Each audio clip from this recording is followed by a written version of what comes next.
மகனா இருந்தவங்கள உங்களை மகளா பார்க்கும்போது அவங்க மயக்கம் போட்டு விழுந்துட்டாங்க. வீட்டுக்கு வராதன்னு சொல்லிட்டாங்க. நீ இப்படியே இருந்துக்கோ, நாங்க வேணா வந்து பாத்துக்கிறோம். சென்னையில வந்து தான் பாத்துட்டு இருந்தாங்க.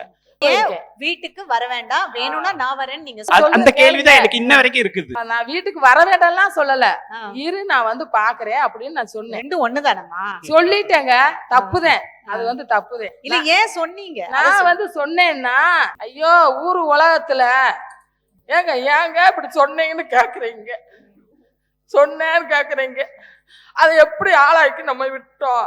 ஆனாலும் அந்த ஊர் சமூகத்துக்கு பயம். அவங்க அப்பா இறந்தத என்னைய சுடுகாட்டு கூட்டு போனாங்க. வீட்டுக்காரு மாதிரி என்ன சொன்னாரு, நம்ம பிள்ளைய பார்க்க முடியலம்மா, நான் இறந்தா உன்னோடைய தண்ணி தான் என் மேல உழுகணும், நீ வந்து கொல்லி வைக்கணும்னு முதல்.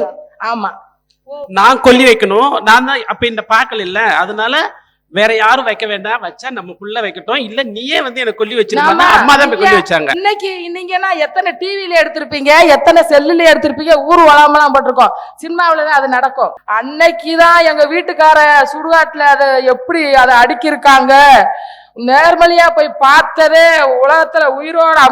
சுடுகாட்டுல கூட்டு கொண்டு போய் கொல்லி வச்சையில இந்த தைக்க மண்டை, இந்த திக்க காலு அப்படியே அடுக்குன சுடுகாட்டுல பார்த்து சுத்தி நான் போன விறக மேல தூக்கி வச்சு நான் இப்படி நின்று அழுதுகிட்டு இருக்கேன்.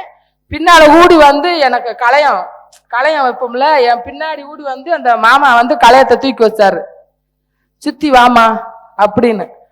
சுடுகாட்டு நான் கொல்லி வச்சுட்டு அப்பயே விறக எல்லாம் அடுக்கி வச்சத ஒரு டயர் இல்லை அப்படி பொருத்தி, ஏமா அந்தா